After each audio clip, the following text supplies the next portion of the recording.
12,000 kilometers away from Nairobi, when schools in the counties of Baringo, West Pokot, and Turkana have not yet opened because of the banditry problem, yet you are committing our national police force to Haiti, and where is the priority? We don't find that the U.S.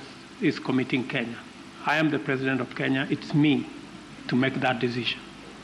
And it's the people of Kenya to commit their own troops using their own structures. Parliament has approved.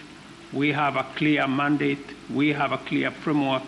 We affirmed our mutual commitment to the stabilization of Haiti through the multinational security support mission. I want to thank you, Mr. President, Kenya's leadership for multinational security support mission in Haiti.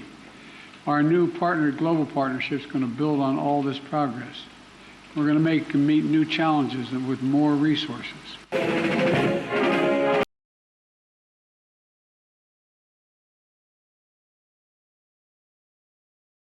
We're working with Congress to designate Kenya a major non-NATO ally. That's a fulfillment of years of collaboration. Our joint counterterrorism operations have degraded ISIS and al-Shabaab across East Africa. Our mutual support for Ukraine and has rallied the world to stand behind the UN Charter.